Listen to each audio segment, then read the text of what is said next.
बोलिए श्री सद्गुरुदेव की जय।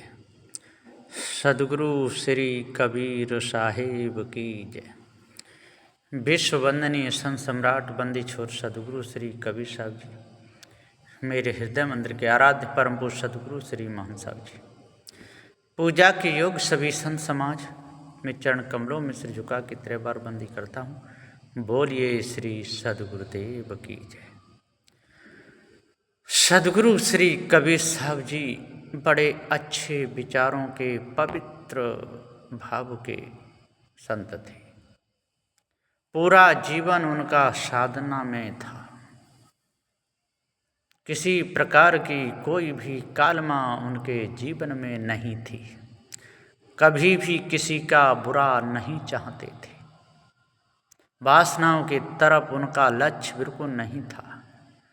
संसार से उनकी उपरामता थी। संसार अनादि है, इसका कोई कर्ता नहीं है, ये विचार सद्गुरु श्री कबीर साहब ने पूर्ण रीत से दिया। साहब कहती है, जड़ और चेतन 2 पदार्थ हैं, अनादि हैं, इनका कोई कर्ता नहीं है। जीव ज्ञान स्वरूप है, इसके स्वरूप में अज्ञानता नहीं है, लेकिन बाहरी कलेवर को देख करके ये अपने स्वरूप को भूल जाता है। जैसे हीरा के स्वरूप में कोई विकार नहीं, लेकिन बाहरी मल को लगने से हीरा दब जाता है, पहचानने में नहीं आता। जैसे शीशा में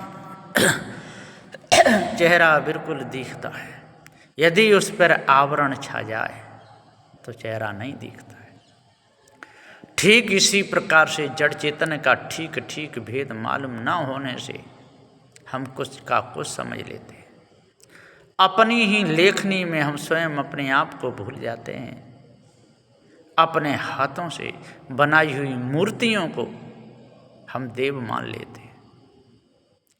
अपने हाथों से बनाई हुई कारीगरी को हम सब कुछ मान करके सिर झुकाते हैं। खाने पीने के पदार्थ भी चढ़ा देते हैं, यहाँ तक क्या कि उनकी आरती भी करते हैं। अब बताइए,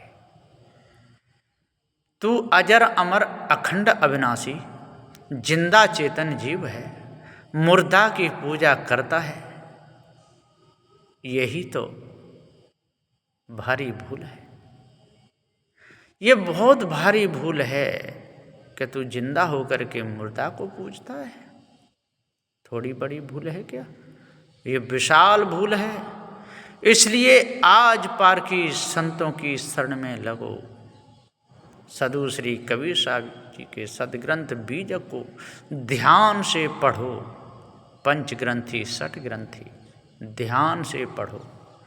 पारखी संत जो निर्णय बताते हैं, पारख सिद्धांत के अनुसार ही चलते हैं, वो ही पारखी हैं। और जो पारख सिद्धांत के अनुसार नहीं चलते, वो पारखी नहीं है ना?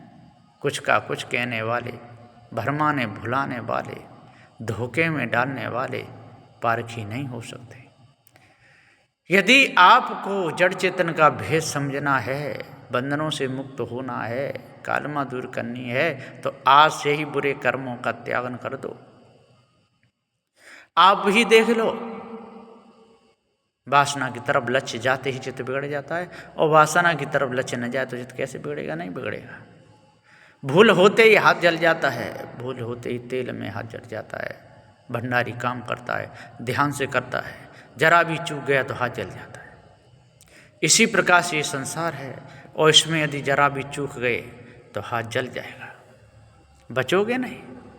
इसलिए जल्दी से जल्दी हाथ ना जले, ये कायाकारी ना हो, कोई विकार इसमें ना आए, ऐसा ध्यान रखो। और पार की संतों की शरण में लग करके 8 महासाधनों को धारण करो। 10 दोषों को त्याग दो, चोरी हिंसा विचार को त्याग दो। इसमें क्या है? कोई अच्छा नहीं। और शरीर में भी क्या मलमूत्र की ढेरी है भाइयों, है ना? इस मलमूत्र की ढेरी पे क्यों इतने दीवाने होते हो? इसमें मत हो। जल्दी से जल्दी विकारों को खत्म करो, वासना को मिटाओ, 8 महासाधन धारण करो, 10 दोषों पर विजय प्राप्त करो, आपका पूरा काम बन जाएगा। पार की संत बहुत दयालु होते हैं, आपको जरूर सद्मार्ग पर लगाएंगे और बंधनों से छुड़ाने का उपदेश देंगे और आप पुरुषार्थ करके बच जाइए। बोलिए श्री सद्गुरुदेव की जय।